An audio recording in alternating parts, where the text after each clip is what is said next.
Landlords, I'm going to give you 3 tips on how you can make sure that your rents are not too low. Tip number 1, market conditions change. Obviously, things are quite a bit different now than they were, say, in 2008, 2009, right? And in most markets, most of the losses that happened during those disaster years have come back. In some markets, the home values are actually higher. And so you're going to find that because of that, more people are selling.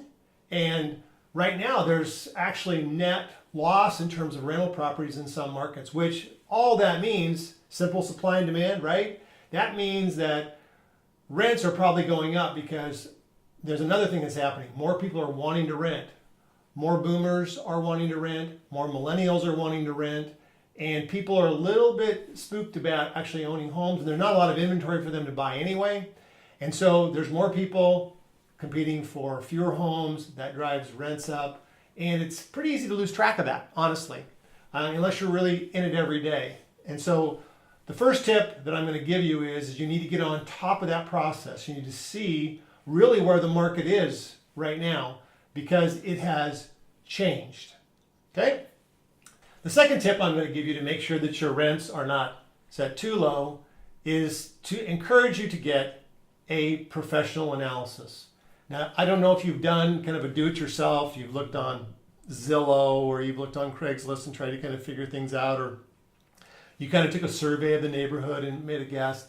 All of that can kind of work, but usually what you're going to find is that you're going to be renting your properties for under market value by doing that. That's the norm. So there's no reason to not get a professional analysis because I don't know of a place that charges for them.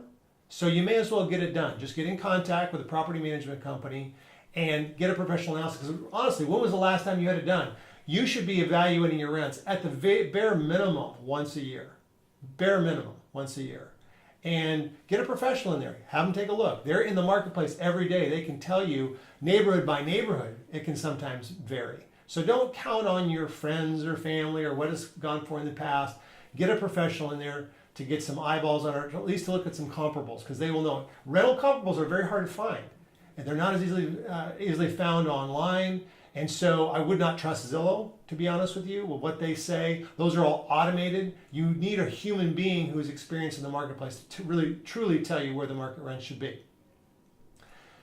The third tip and final tip I'm going to give you in terms of making sure that your rents are not too low, and that is, and this is going to sound crazy, make sure that if you do get management that you don't go for the cheapest option. And let me explain to you why.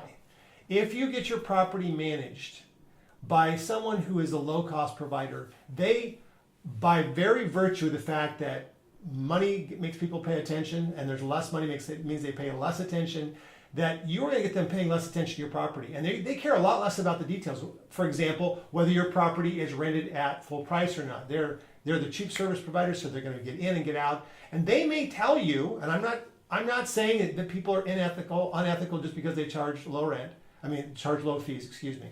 But what I am suggesting is they have less reason to care.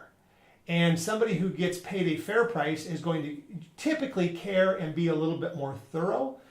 And the reason that matters, if you don't want somebody going in there and just quickly coming up with a number, maybe low so they can quickly rent the place and move on to the next place, because again, they're not making enough money on each transaction, so they've got to make it up in volume. If you get a fair priced property management company, they do care more, and they're more likely to rent the property out at a slightly higher rate in my experience. And so overall, if you get cheaper fees, but yet you still get lower rent, you'll end up with less money in your pocket than maybe if you got a property management company that was charging you fairer fees, maybe a little bit higher, but they did a better job of finding you a quality tenant. They did a better job of assessing where your rent should be.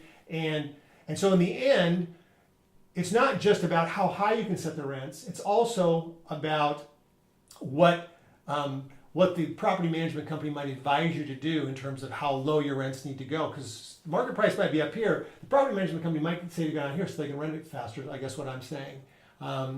And so do yourself a favor. If you're going to use a professional property management company, don't go for the cheap, low-cost provider. And the pro tip here is to make sure that you get a professional rental analysis. Whether you're planning on hiring them or not, it doesn't matter. Ask them to do a professional analysis and build a relationship with the property owners, because you never know when you might need one anyway. And they'll do it for you happily, and you will be happy to know what's going on in the market. Trust me.